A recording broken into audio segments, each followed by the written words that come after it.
You talk about the benefits associated with these features. How important is it to sell it and to try and create some vision around what you're trying to achieve? Well, people traditionally over innovation have very limited imagination. So if you actually listen to, a great innovator said, if I tell people a new idea and they don't think it's crazy, I'm worried because it's not big enough.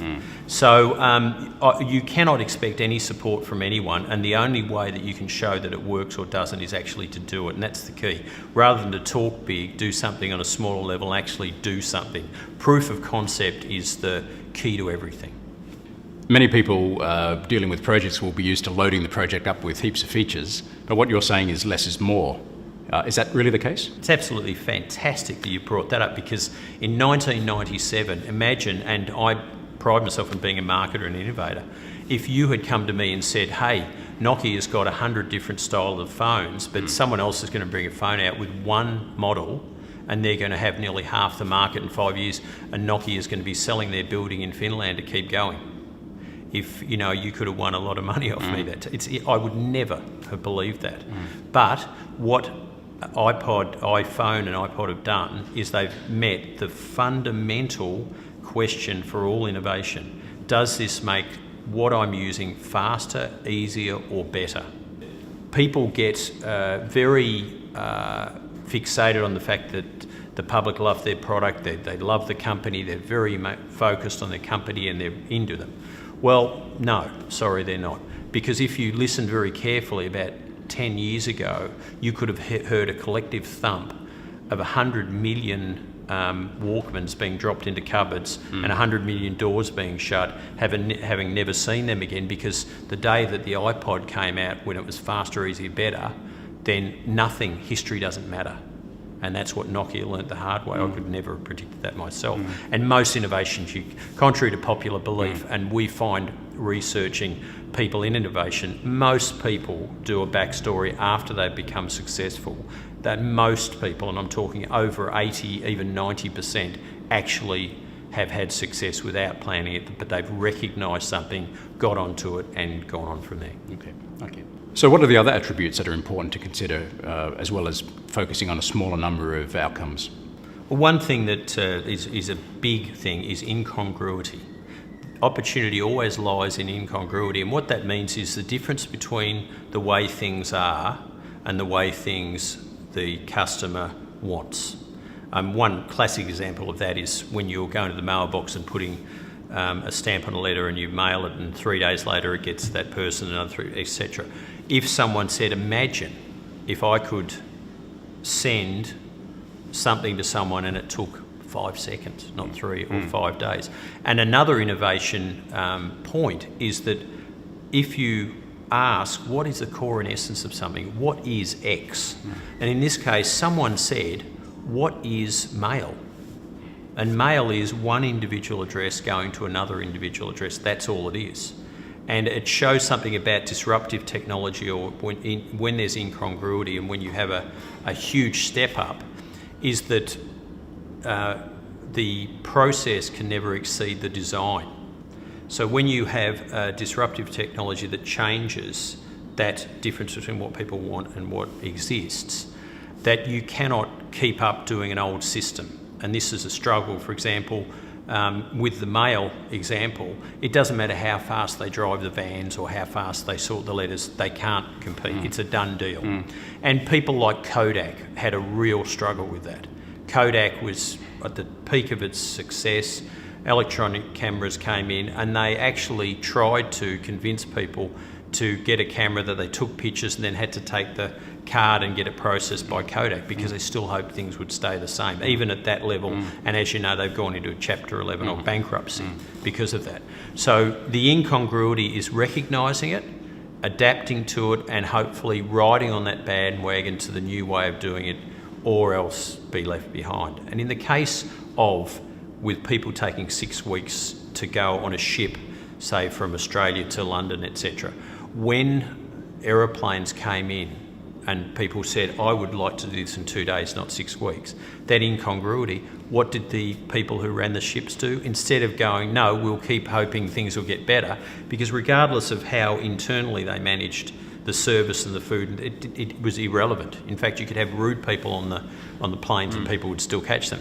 So what did they do? They accepted the reality and they said, all right, we will make ships into travelling holidays. And that's how they succeeded, which brings me into another thing that's one of the few surefire things in innovation, and that is demographics.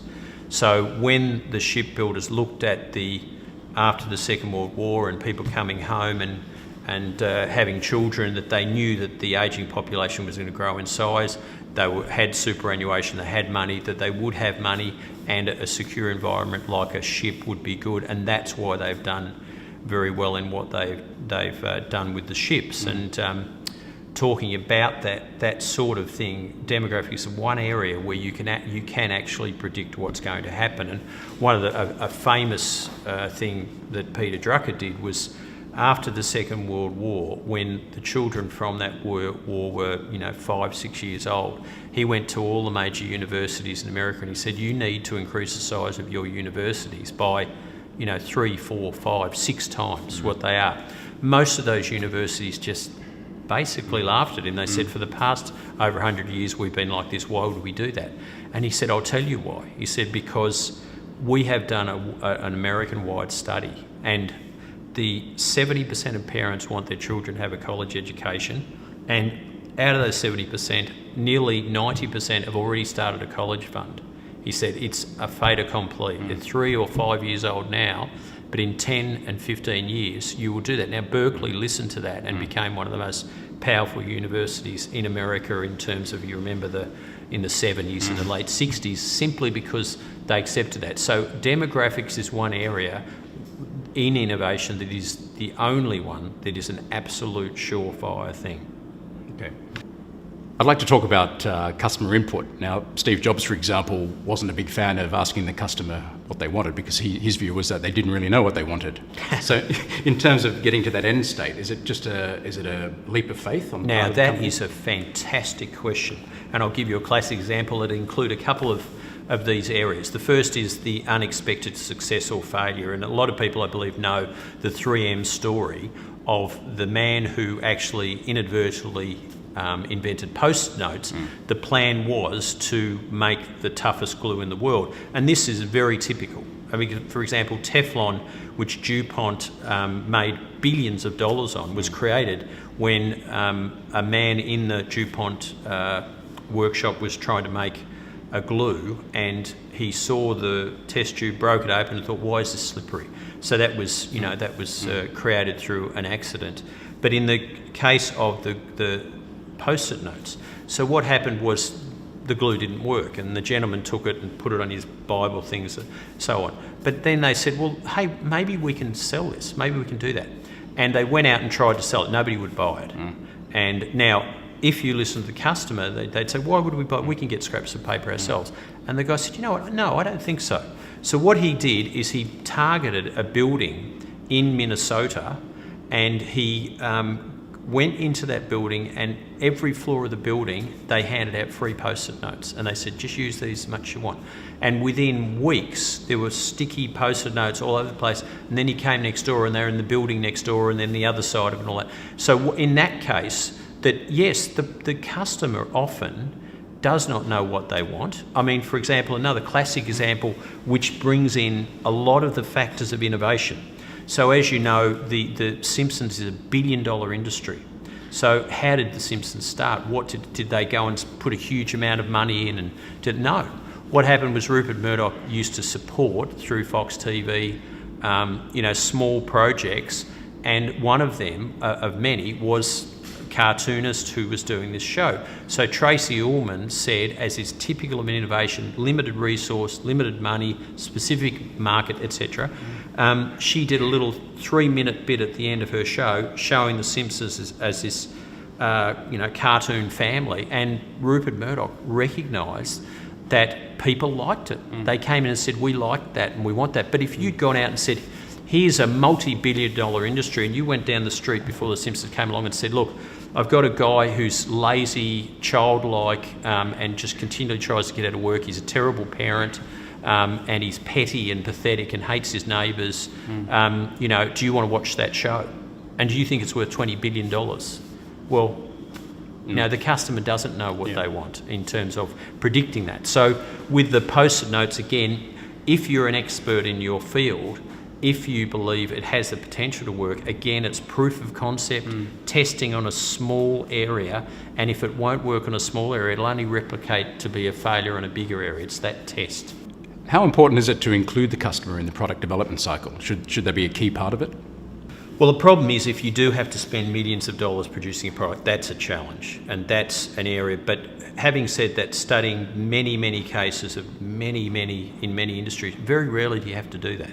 I mean, Boeing, for example, had to risk the company on that. But then again, they worked on the fundamental thing. Will the jumbo jet make the life of our passengers faster, easier, better? And there was no doubt it would. And therefore, they took some fundamental things into account. They knew that we needed travel between countries. They knew they could make it faster, easier, better. And therefore, that's basically betting on a sure thing, really. Yep. But being able to understand what the public will want, nobody can do that. Yep. Okay.